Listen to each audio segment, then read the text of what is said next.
just so hard now because I can't stop overanalyzing. Okay, right.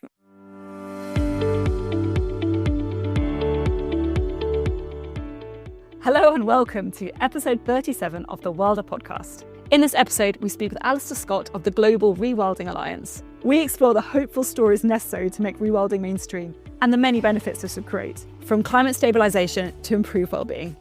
Good evening, Tom. Thank the Lord. Don't say that at the start of every podcast.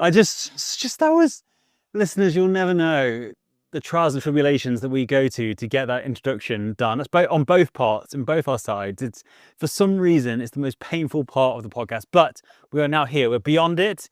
Welcome. And before we start, I'm just going to say happy World Rewilding Day 2025. Yeah. And to celebrate that, we have our esteemed guest, Alister Scott from the Global Rewilding Alliance, to come and talk to us about the day that they are managing, the thunderclap that he talks about that is the World Rewilding Day. Now, if you are new to the podcast, what we normally do is start with an update on the project, but because this conversation is, fascinating, interesting, and slightly longer than our normal episodes, we're just going to start with a bit of an overview of who the Grange Project is, i.e. who we are, who the Wilder podcast hosts are, and then we'll get straight into the chat with Alister. We are Chloe and Tom. We are husband and wife. And about 6 years ago, at the birth of our first child, we thought, I tell you what, let's just make sure that government is, dealing with this thing called climate change, and there's nothing to worry about. Unfortunately, as soon as we did that, we kind of opened Pandora's box, and then the ecological crises and all the other crises. Once you start digging into it and really understanding the position we are in as a globe or as a society, as a world, it meant that, unfortunately, people weren't dealing with it well enough.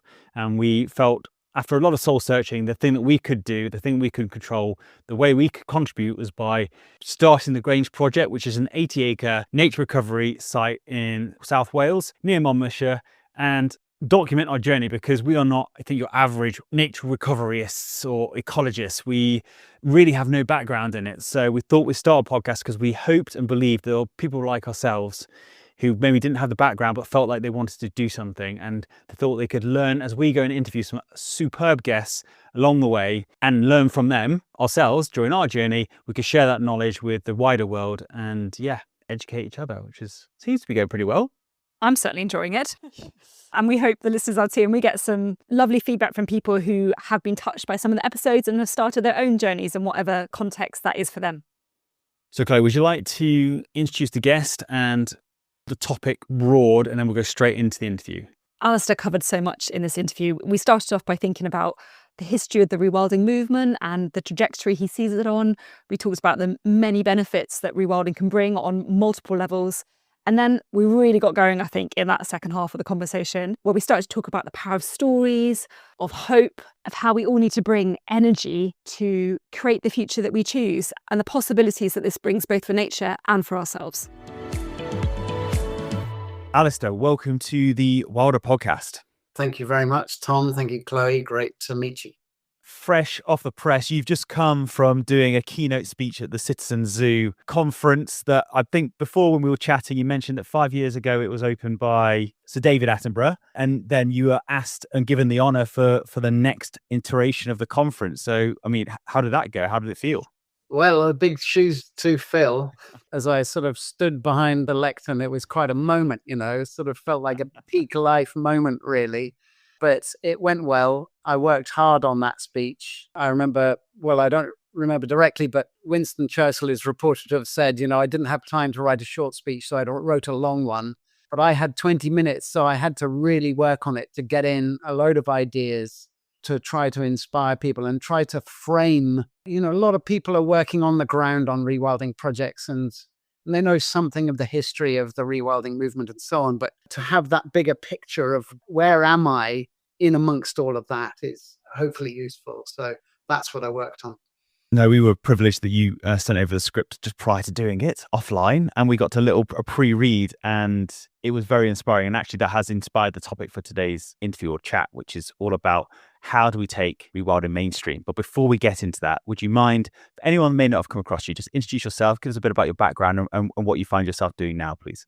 Yes, great. So I am 60% nominally 3 days a week Director for Communications and Outreach at an organization called the Global Rewilding Alliance, which is an umbrella body for the rewilding movement. More accurately, we're a sort of a catalyst. So we see our role as being largely behind the scenes, enabling the rewilding movement to scale by providing four things, really. Firstly, foundational science. Secondly, policy influencing and advocacy, particularly at the global level. So things like the UN conventions. And thirdly, enabling the movement. So finding rewilding projects, welcoming them into the alliance and connecting them with each other around themes of shared interest. So if you're rewilding big cats, whether you're doing that in India or Chile or China, I mean, it's essentially the same challenges. So we will connect you up with people who are doing similar things. And then fourthly, engaging the global public. And we run our big set piece is called World Rewilding Day, and that's on the 20th of March each year. And that's our time to create what we call a thunderclap, when everybody's talking about rewilding at the same time and boosting each other's stories and connecting and so on. And so those are the sort of four pillars of our work, and I can say more about each of those. It's fascinating and it's great to hear. And again, we've had the privilege of having a chat previously about all the work you're doing behind the scenes. It needs to be done, and I'm glad that someone is thinking strategically. But how did you find yourself in that position? What was your kind of career trajectory?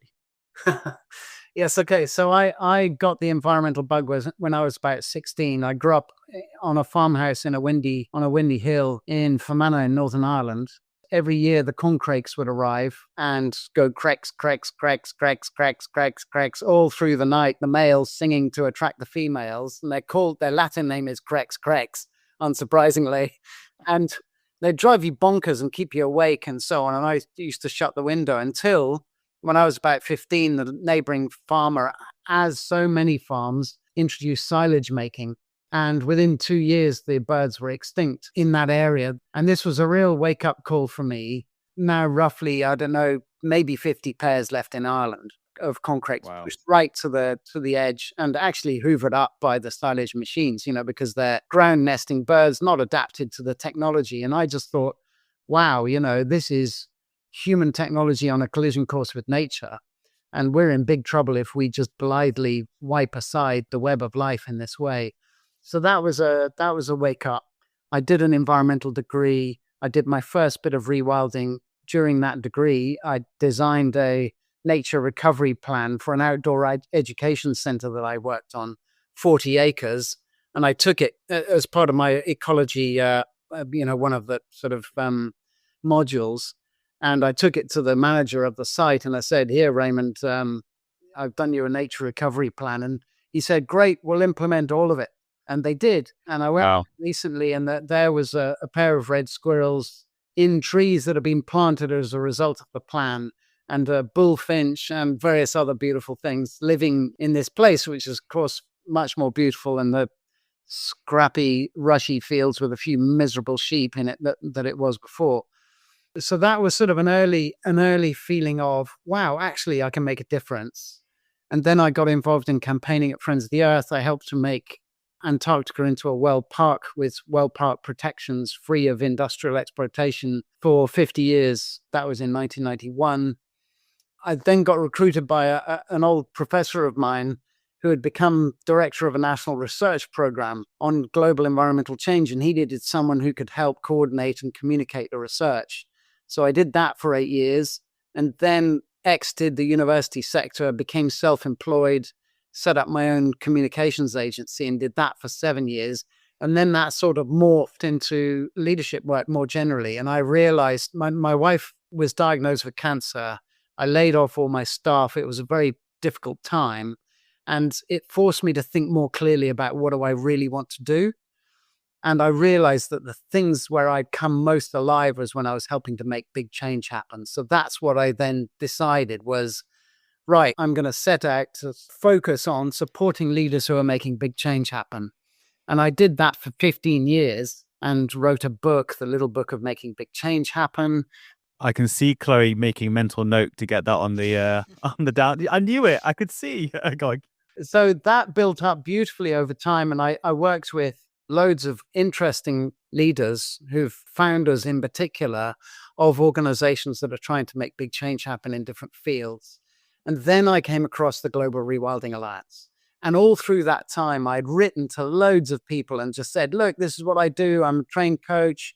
I'm a facilitator. I support people who are making big change happen. I've had 15 years experience on the science policy boundary, so I know about communications a bit. I've been a campaigner, I've sort of been in different places. Real wiggly journey. But loads of the people who I wrote to never replied, because who is this crazy guy writing to me out of the blue wanting to help? But Magnus at the Global Rewilding Alliance, he did reply and he said, great, thank you for writing. So I wrote to him, I sent them copies of my book. And then at the end of COVID, they hadn't seen each other for 2 years, the 3 co-founders of the Alliance. And they got me to organize a retreat in the Swiss Alps. And we walked and we talked for 3 days and strategized and wrote a new strategy. And then sort of at the end, they sort of went, would you like to join the team? So it had turned into this 3-day job interview. And so I agreed to join as director of communications for 3 days a week. And that's the story. I'm sorry it's a bit long, but that's my life. I really enjoy learning about your background and anyone's background who've got to a point now where they can generate real change. I think it's important to understand you didn't just wake up and find yourself there. There's hard work, there's entrepreneurial, there's flair, there's a journey associated with everyone's success story. Yeah. So bringing us full circle now back to the main effort, which is trying to understand the challenges with taking rewilding mainstream.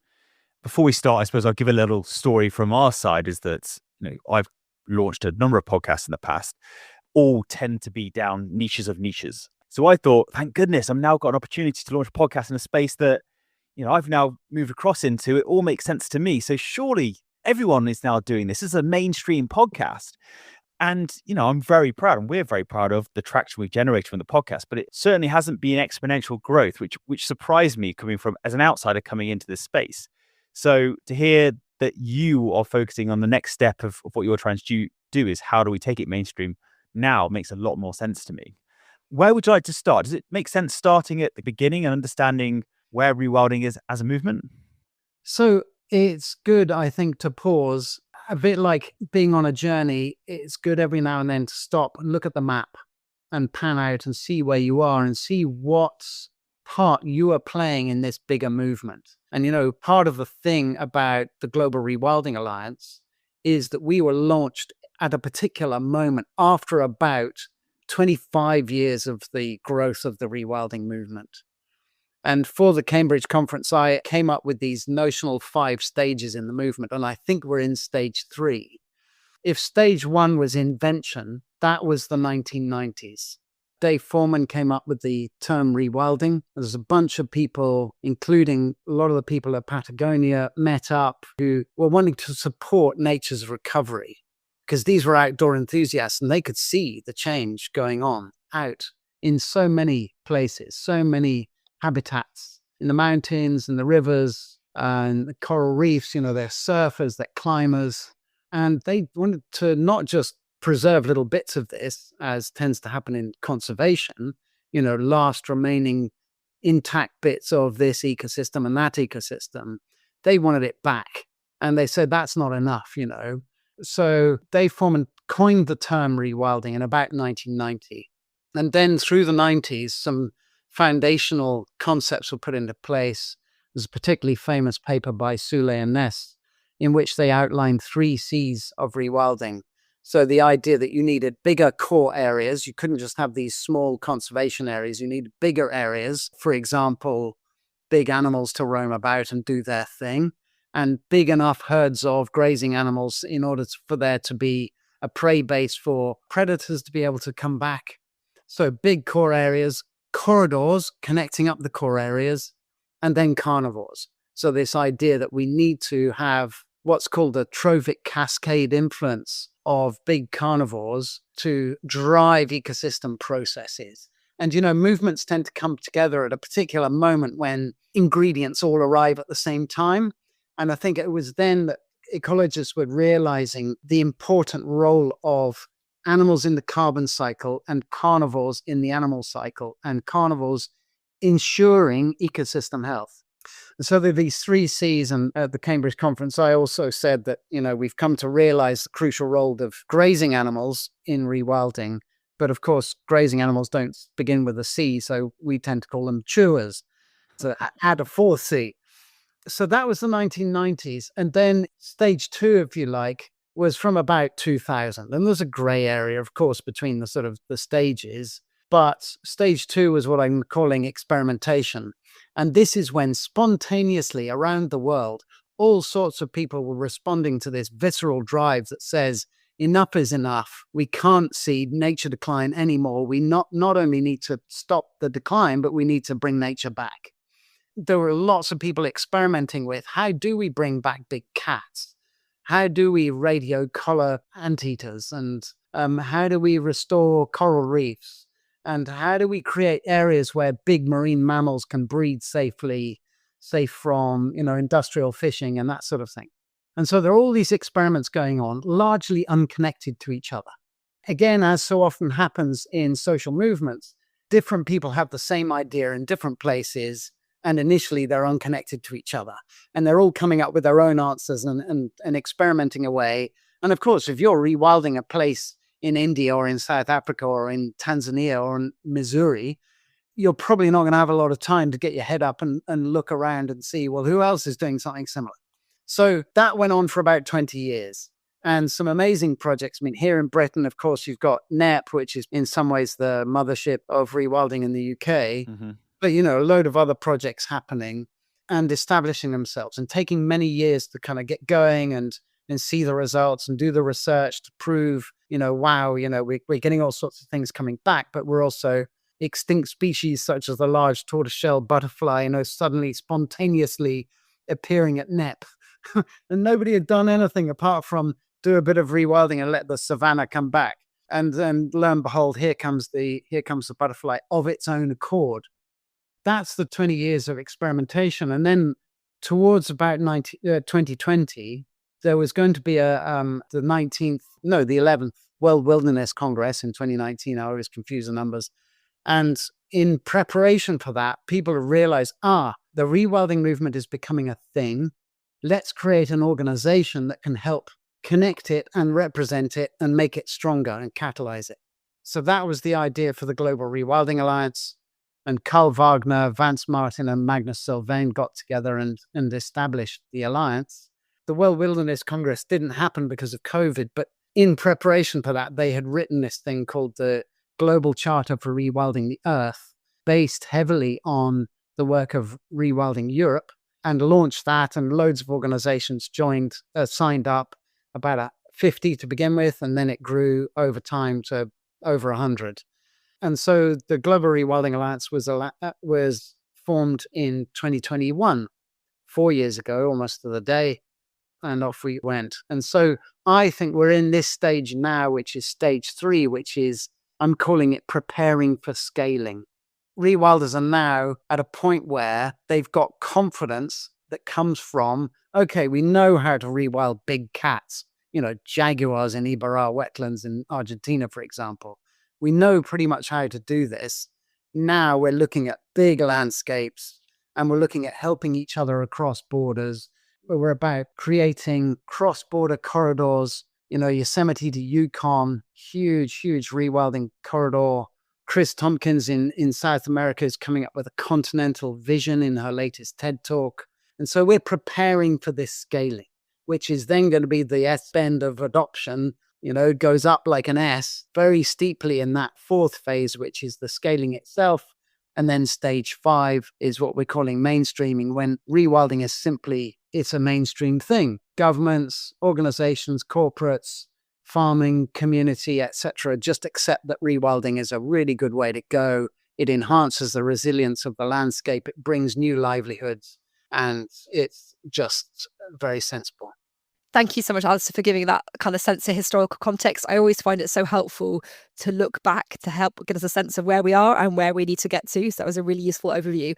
And I certainly feel like there are little signs, little shoots coming through that suggest there is a more of an appetite for rewilding within the mainstream. It's popping up in all sorts of places, and government talks, in RSPB documents. It feels like there is a step towards embracing the terminology and the story that goes with it. I was particularly interested, you talked about this idea of rewilding happening when there were a set of ingredients arriving at the right time. And we kind of got to this point of actually this process of rewilding arrived. And I suppose I'm wondering about the ingredients necessary to get to a rewilding movement. And should we get there, what does that look like? What does mainstream rewilding look like? What's the vision for that journey? Brilliant. Okay, so it's a great question.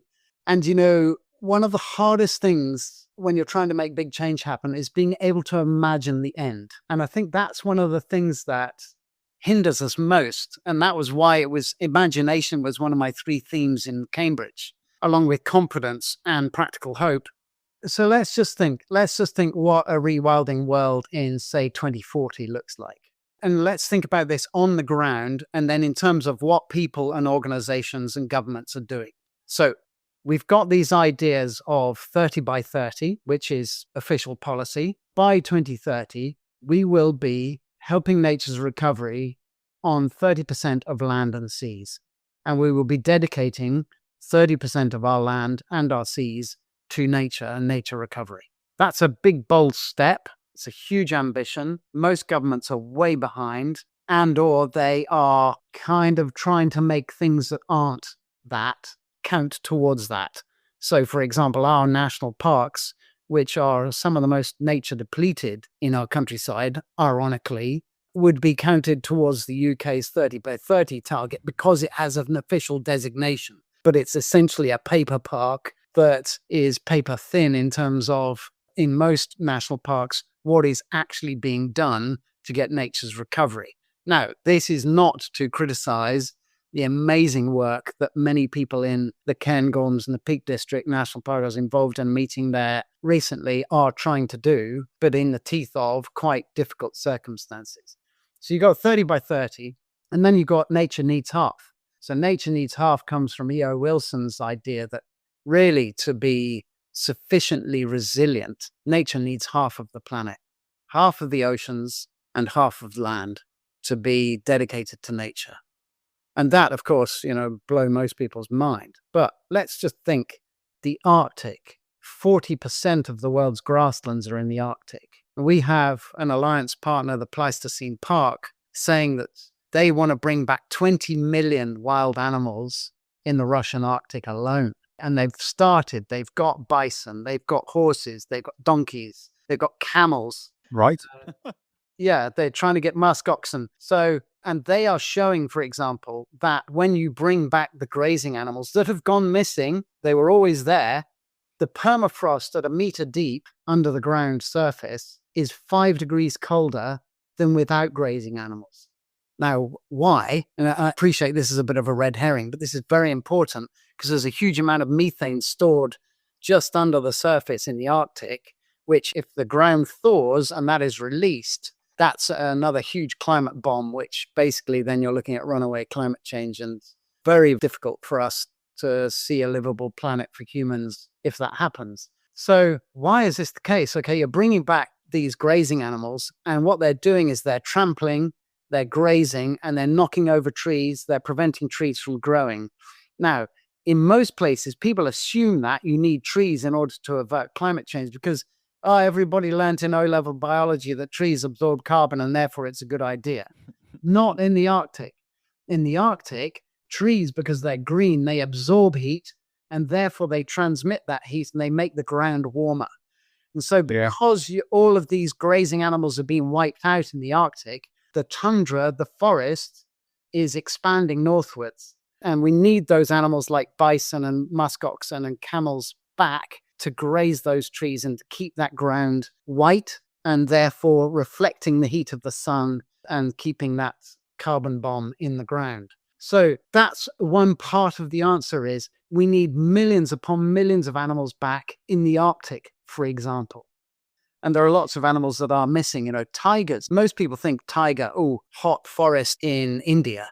But, there are Russian tigers, but we need thousands of them back in the Arctic once we've got the grazing animals that can provide their prey. So I'm imagining this 2040 future. We've got millions more animals. It sounds like there'll be more connectivity across landscapes, more landscapes that are committed to a rewilding approach, I guess, however they define that within their context.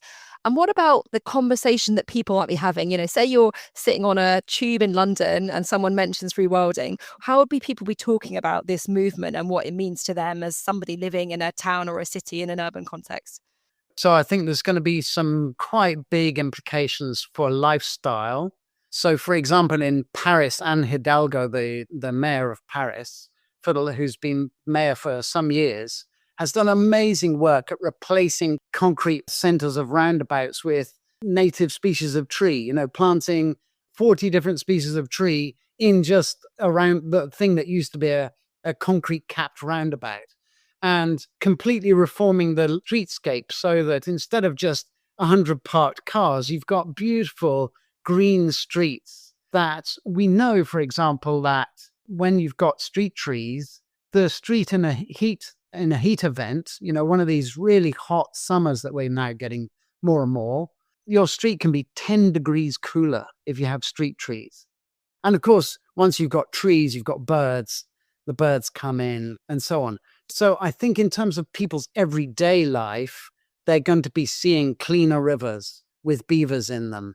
They're going to be seeing fish coming back so they can go back and fish in rivers that their grandfathers used to, and they can do it again. That's happening now in Paris. You've got clean water because of the Olympics. And again, all the efforts that Anne Hidalgo has made and her amazing teams. And we're working with C40 cities, which is, over 100 global cities like Mumbai and New York and Paris and London, to do these things, to create connectivity. You'll see that immediate sort of bouncing back in the cities. And then people will be talking about, isn't it so good that we voted for another marine protected area off London, which is the size of Greater London. And there's going to be no more stupid bottom trawling, which actually undermines the very livelihood of the fishes themselves by stripping everything out and reducing the ability of fish to reproduce. I just think you're going to see a lot more good sense, and people are going to realize, yes, I remember, that my town used to flood when we had those cloudbursts. And now, because we've got those lovely beavers upstream, I was reading this morning, research by Exeter University, 2 beavers in a 3-hectare enclosure in Devon turned a tiny little trickling stream into a wetland that can hold 1 million litres.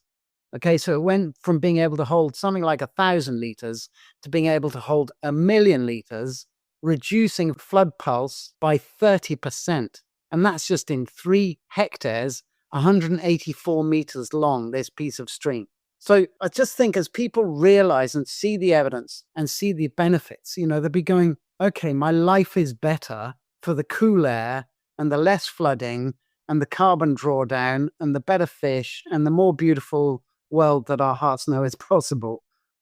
I love that, because within this podcast and whenever I think about system change generally, I think about the power of stories, and actually the story of rewilding being about nature's return and the benefits of that for climate change, because climate change feels like that's still a very, something people are really conscious of. Yeah. And I've seen some of those heat maps of Paris where you can see prior to the interventions, the heat rise that was coming from that city centre, what it is it's not been a crazy amount of time, the difference that's achieved, and how I can imagine that's having an absolute tangible experience on people's daily lives, which is a really lovely vision.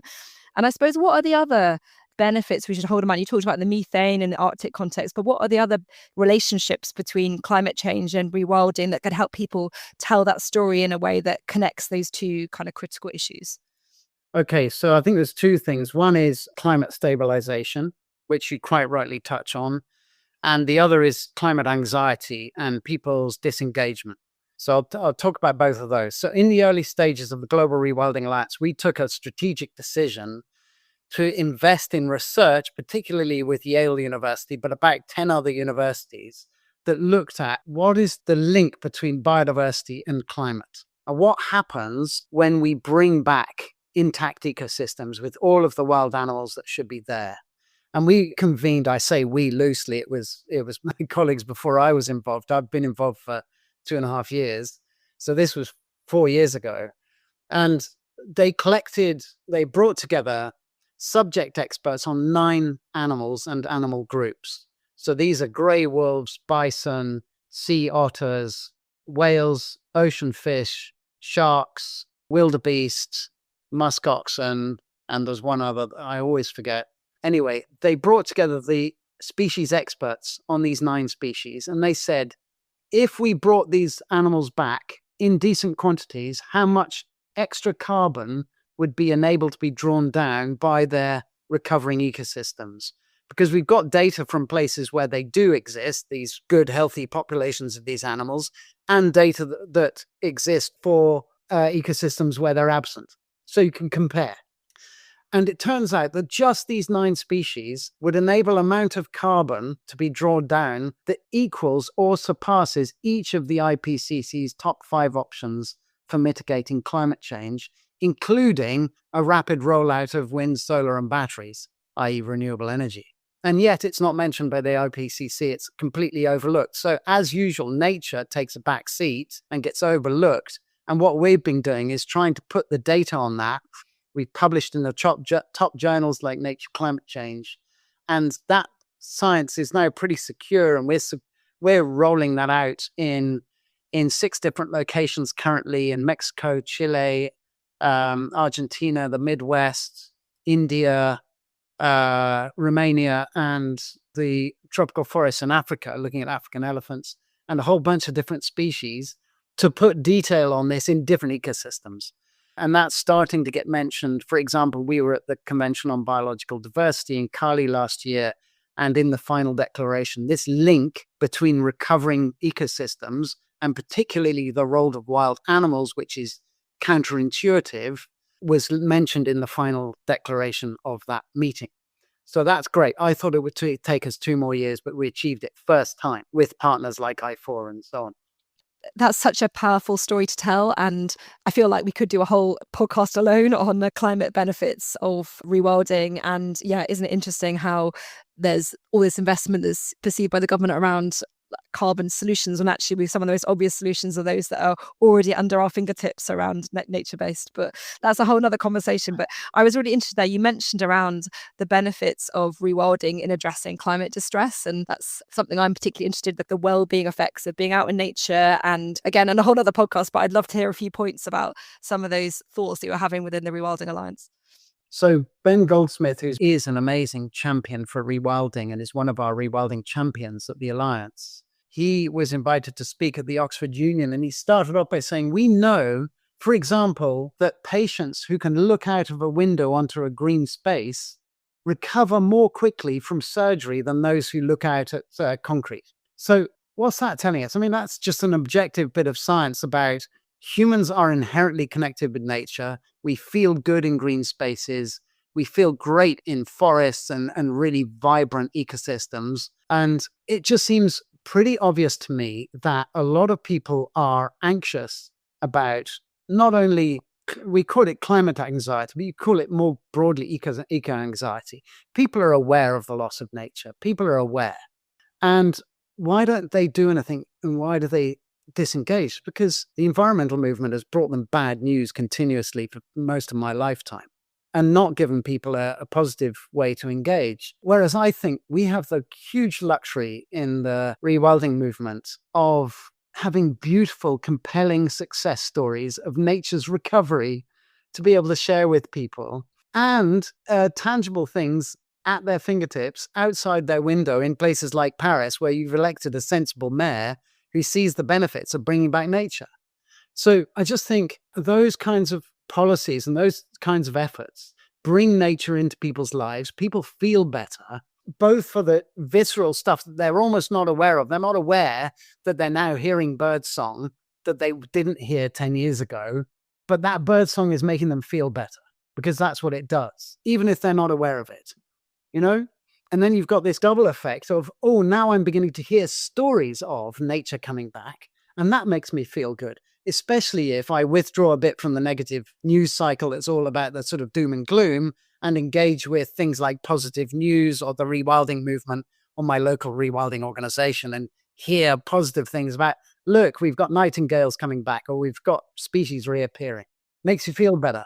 And then what's even better about that is that it then inspires people to take more pro-environmental behaviour. So we will go around this lovely positive cycle, which is great to celebrate in the current times of doom and gloom. Exactly. So rewild can help the doom cycle where people disengage and create the opposite, which is what I call a thermal. It's like a bit like a puzzle sitting on a thermal. So, now you're going up because everything that you're doing now is making people feel better. And I will also say, I'm too old to use this term, but rewilding is sexy.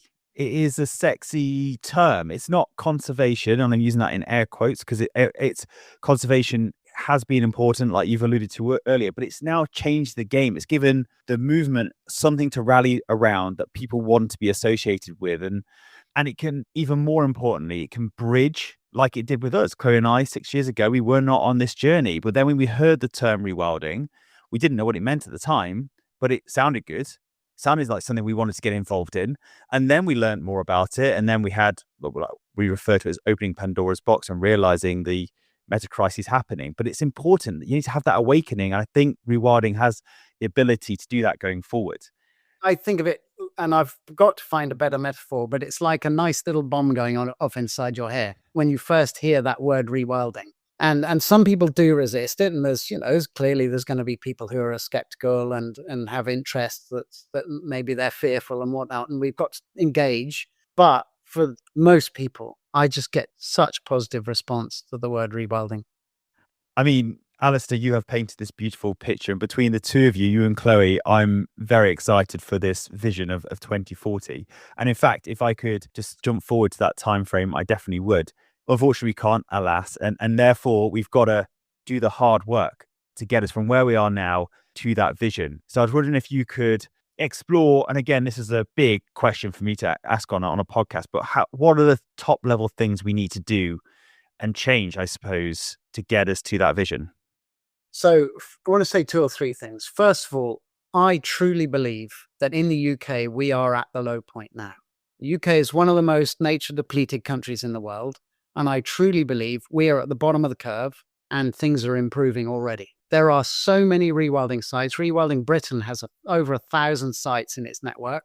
And there are so many now they can't cope anymore. So that they're now sort of trying to push it down to county networks, because there's so much going on and so many large pieces of land starting to be rewilded. So I truly believe that as this happens, we will start to see birds coming back and they bring seeds and then the learning accelerates. And so you just get these acceleration effects. And that's very exciting. So that's the first thing to say. The second thing is I think telling stories of the success of rewilding and inspiring people is infectious. No matter how hard somebody looks on the outside, we're all soft on the inside. People who've got kids, people who think about the future in any kind of way, have got to be looking out the window thinking, whoa, there are some serious extreme weather going on. Los Angeles just had $300 billion worth of damage from a fire. Mm-hmm. So that's not right. Stuff's happening and things have got to change. And we have choice. This is the great thing about human beings is we're incredibly creative and we get to some bad places, but we get ourselves back. So telling these stories, I think, is incredibly important. That's a large part of what we do at the Global Rewilding Alliance. Just a short plug, if I may be so cheeky. Absolutely. People go onto LinkedIn. If you're on LinkedIn or Instagram or Facebook, go and look us up and subscribe. You'll get this beautiful stream of hopeful, pragmatic stories into your inbox, showing how people around the world are bringing back beautiful species and ecosystems. And it's just inspiring and it lifts your heart and it makes so much of life better. So that's the second thing, is telling stories. And it's not like, we have to make anything up. I mean, this is all happening. Mm-hmm. So that's the second thing. And then the third thing, I think, is about templates. And I haven't really thought this through, but for example, with marine protected areas, around the world, we've now created enough marine protected areas that there is kind of a template where you can go to governments. You can say, do you know that you have the right to declare marine protections out 200 miles, nautical miles from your shores if you own islands in the South Atlantic or wherever you are? You have, under law, you have rights to create protected areas in your seas. And increasingly, governments like Greece, for example, have declared that they are creating big new marine protected areas.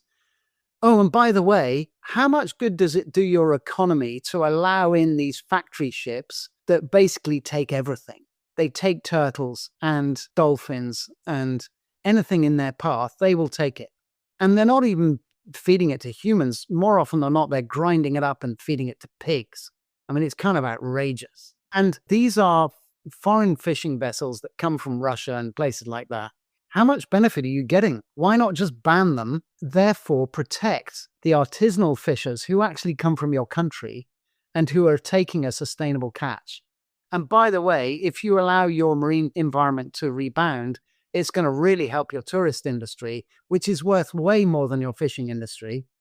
So you've got a template, and I have a kind of fantasy in my head about giving it all up and just doing that one template. We need an ambassador to go around to every single country in the world and say, look, have you thought about just doing this with your seas? Declare 30% of your seas as marine protected areas, and you will see marine life rebound like you would not believe. It's incredibly rapid in most places.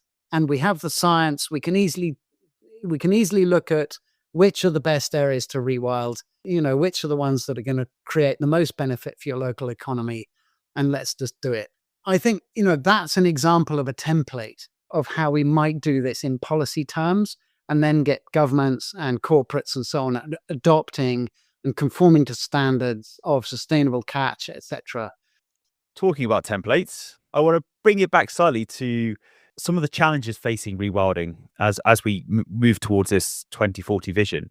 Being in Wales, I think that some of the biggest challenges to rewilding is fair to say that the people that are on the land at the moment, the farmers, feel that they are under attack, feel that they are protecting food security for the nation, and therefore want to ensure that that stays in place. So how did you address this maybe during the speech, or how should we address this moving towards 2040? So this is not something that I addressed. So, the next stage of this movement is to work with as many people as possible. And the negative media will always try and set up an argument. They'll always try and set up fear and dislike and antagonism because it's a story and it sells newspapers. I'm not really into that. I just think as more and more people get to understand that nature recovery is something that pretty much everybody can get behind. Most farmers, my grandfather was a farmer, and most people who are on the land, they can remember a time when there was more nature. And they, often if you find a way to get to talk with people who work on the land, you win their trust and you hang around long enough and you prove yourself as being a decent person and positive and practical and respectful, people will tell you that, why am I on the land? It's because I love the land and I love what comes with the land, including nature. So, I have this deep belief that essential connection to nature is there with most people, even people who've lived in the city all their life. When you point out the wren or the blackbird singing in their garden, they just, oh, wow, liquid gold, Yeah. I think it's about learning to work with. And if you look across Britain, there are substantial farmer-led rewilding networks now, for example, in East Anglia, with very great ambitions. And these are people who come from those communities and they're saying, we've got to do this. I think that's great. And give them whatever support we can. I mean, I think the food production question is a bit of a red herring. Most rewilding that I know of in Britain, in a country like Britain, is taking place on low-grade land. This is upland land or grade 3 or below arable land. Why? Because, if you're a rewilding organization, why would you buy grade 1 agricultural land, which is very expensive, to rewild it? You wouldn't do that. And if you look at estates like Ken Hill in Norfolk, where they've rewilded half their estate, which is the half that they've rewilded, it's the most difficult land to farm, and they've kept farming the better land. So I just think that's a bit of a red herring. And also, I think we absolutely have the ability to feed everybody on this planet multiple times over. There is more obesity on the planet now than there is hunger, even in countries like India. And we are encouraging developing countries to adopt a diet with lots of meat and dairy in it, which many of them have never had in their history. In China and Japan, there was no dairy. When Westerners arrived in Japan, they called them something like butterski because they smelt of butter. It smelt rancid and disgusting to them. They just had no history of this. And here we are encouraging the whole world to adopt a high meat, high dairy diet when we know that it's not healthy for humans. And, and this is not me saying this. This is the Lancet, the journal, the Lancet, which is one of the top medical journals in the world.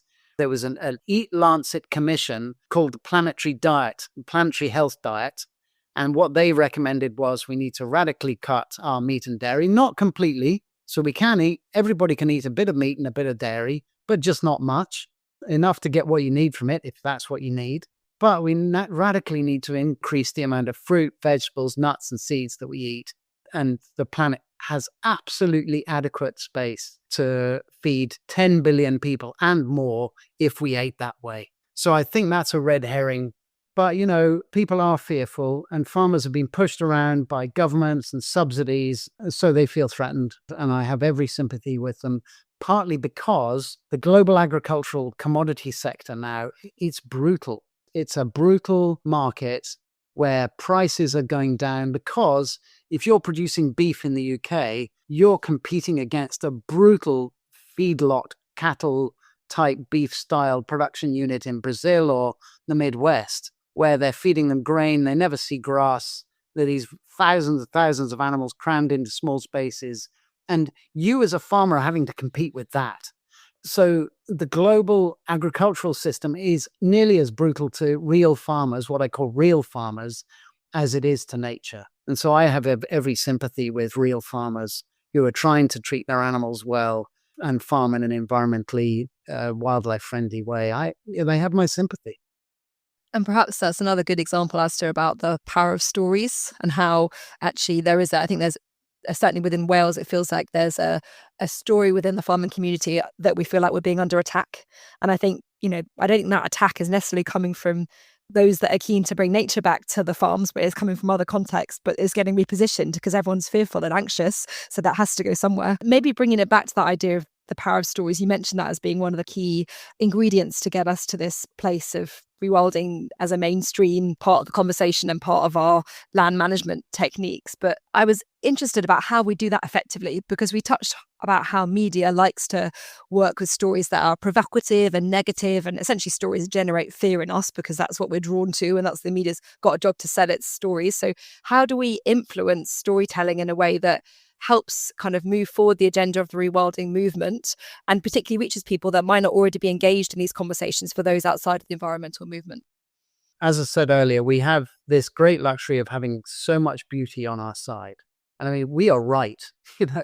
We're right. We need nature. Every single aspect of human well-being relies on the web of life. Whether you believe in James Lovelock's Gaia theory or not, it's just a fact that everything that we have relies on the oxygen we breathe, and that's created by nature. Planet Earth is stable because of the web of life. And if we unpick that at our peril. So that's a place to start.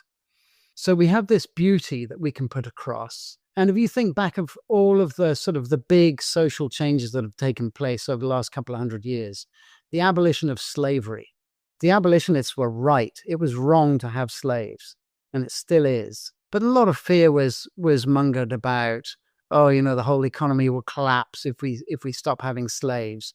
That was just wrong. But ultimately, slavery was abolished because it was the right thing to do, and because people became more and more familiar with Black people and their many incredible achievements, including under terrible conditions, and just the sheer correctness of liberty as a value. And if you think about women's votes or universal suffrage, again, huge fear spread only 100 years ago about, the world, the Britain will collapse if we allow women to vote. I mean, it's laughable. But, this was serious journalism in the Times and elsewhere for many years. And yet they were wrong and we were right.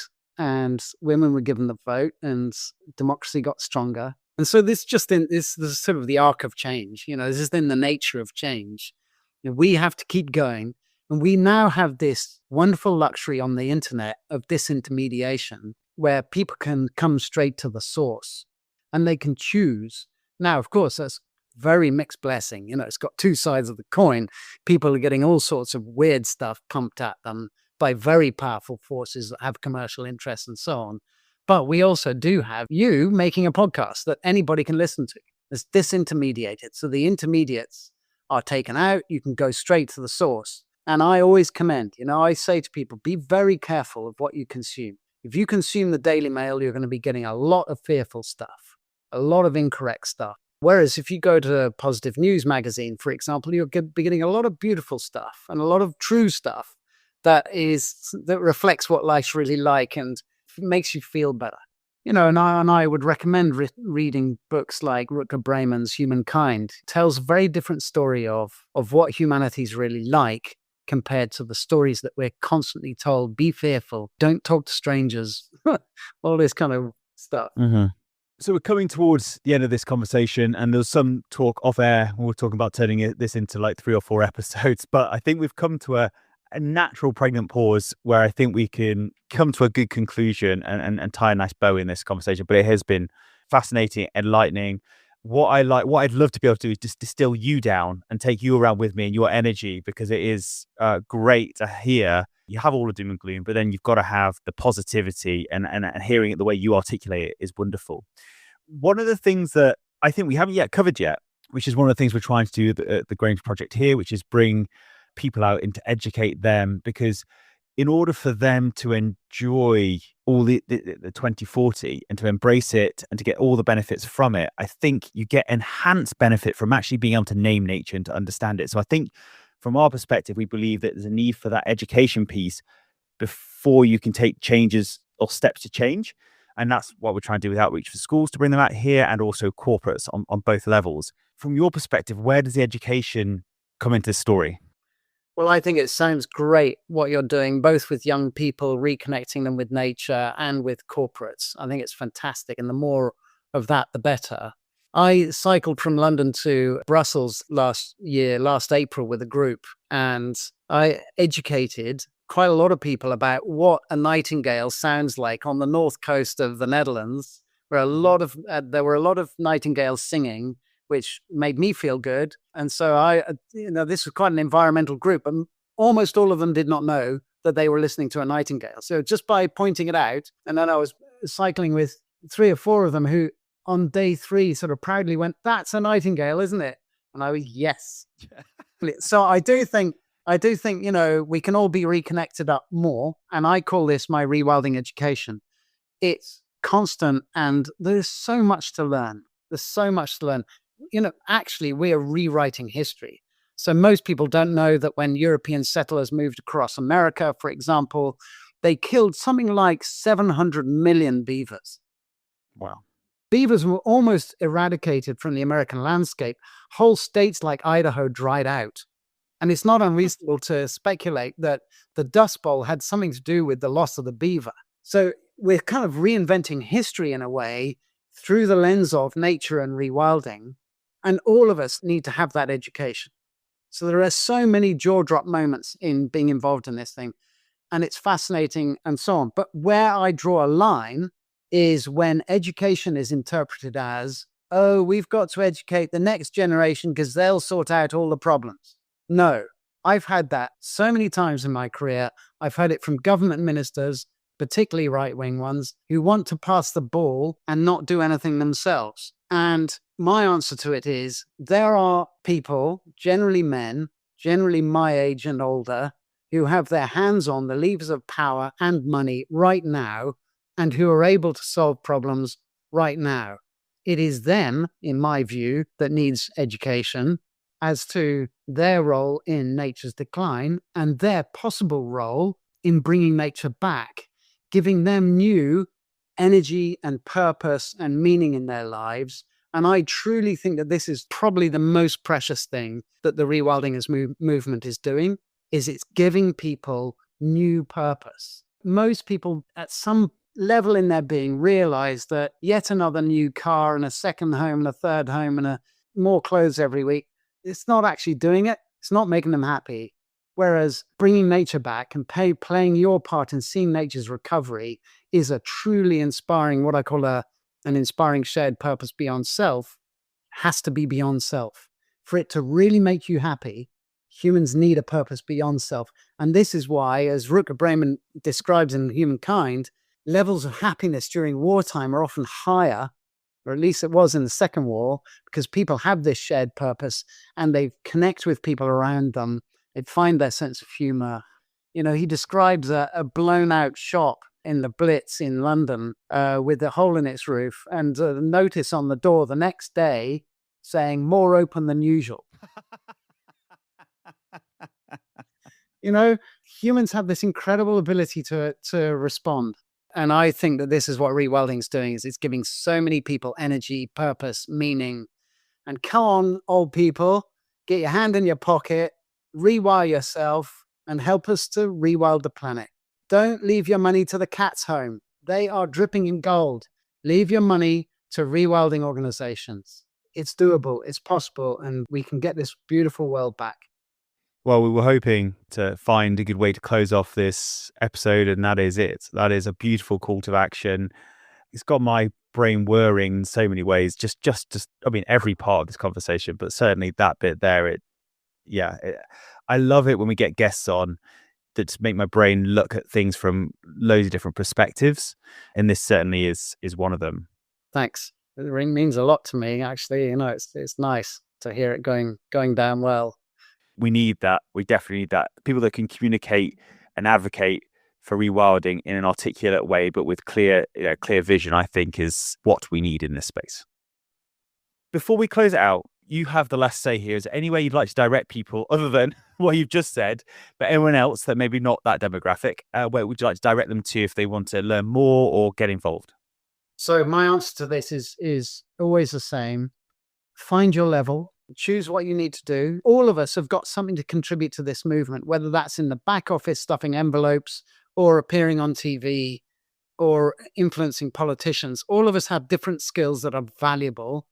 If you're not going to do this yourself, i.e. start a rewilding project or something, find somebody who you think is already doing something good and ask them, how can I help? They will love that because there's always too much to do. So ask them, how can I help? And then go and help them. And I promise you that your life will get better. You'll get joy into your life. And, you know, the people in this movement are wonderful people. You know, if you're feeling lonely or isolated at home, just go and find a rewilding group. You'll have such fun and you'll learn new stuff and you'll learn bird song and you'll see amazing animals coming back into your, you know, wherever you are. Find the best people you can and offer to help. How can I help? And then just see where it takes you. But that will be different for each person. Some people want to get involved in national advocacy. You know, if you're a lawyer or something, you know, bring your skills. We need them all. Thank you so much, Alister. I've loved every minute of this conversation. I've got lots of thoughts I want to take moving forward, but thank you for your time and your energy and your contributions to this movement with your unique skill set. It's been an absolute pleasure. Amazing what you're doing. I hope to visit one day. It's just essential to be telling these stories and disintermediating, as I say, and taking the story straight to everybody. So it's fantastic. I think what I loved most about that episode is I went into it thinking we were going to be talking about rewilding as a focus on nature restoration, but actually we were talking about rewilding as that movement, and that involves so much more than just returning nature to large estates in Scotland. We were talking about the vision of a society where we are all more intrinsically connected to nature and we experience the many benefits of that relationship. Now, I'm going to go a little bit hippie here. I'm ready. But I really liked Alister's aura. I really liked the energy coming off him. I just felt that he was super genuine, super committed, very knowledgeable, and I feel really kind of empowered at the end of this conversation and energized, which I don't always at the end of some of these conversations. When we go quite deep into what's happening in the world, it's it's a dark place to get yourself down into, but Alister has a way of bringing you back up to the surface with a bit of oomph, which was wonderful. And I love him plugging not only what we're doing, but saying things about, getting people to reach out and get involved. So I think it'd be remiss of us not to mention hello at Grange Project.co.uk. If you are near South Wales and you feel like getting involved in a project like this, then feel free to reach out. Lots going on, and the community is a extremely welcoming place. Definitely. And that actually connects onto one of the thoughts I was having as he was talking about the ways to alleviate eco-distress and the role of hopeful stories in nature recovery in that process. And I completely agree with all the points that he made. But I also feel that it would, again, be a missed opportunity not to mention that what we really know about how the best way to alleviate eco-distress is to take action. So coming and volunteering, being part of something like the Grange Project community or whatever that looks like in your local area has benefits not only for the projects but for your own well-being and the alleviating of the distress that I think we're all feeling on multiple levels in terms of our relationship with what's going on in the world at the moment. One of the things that I would like to have heard more on, and this is just because we are a podcast that we do our best not to get over an hour. I think we're going to just tip over the balance on this one. And if we had 10 hours and a whole mini series on this, we could explore things in greater detail. But I wish I'd asked Alister about what he thought governments would look like in the 2040 world. How would they have embraced the concept of rewilding into what they do? And how would that influence their decision making going forward? It's a shame we didn't get to cover that, because I think that would have been great to pick his brains on. And perhaps in a related question, in a similar vein, around the financing of rewilding, because I know that's a hot topic and perhaps one we'll return to in later podcasts. But there are many different sources of finance that can support projects like Alister is in talking about, describing, and what does he see as the best routes into creating sustainable income to support this recovery. And it's not an easy thing to answer. I mean, we've had the privilege of knowing a number of rewilding projects across the country, and one thing rings true. It's a desperate fight to raise the cash, but not only raise the cash, and once you've got it, that's almost the easy bit.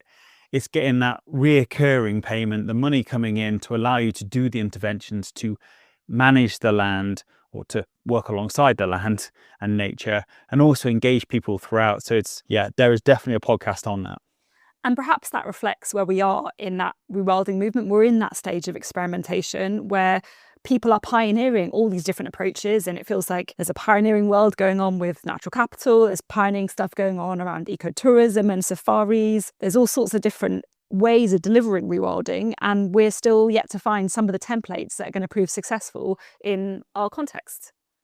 Right, I reckon we should start to call it a day here. Last thing I'm going to say is happy World Rewilding Day 2025 to everybody that's listening.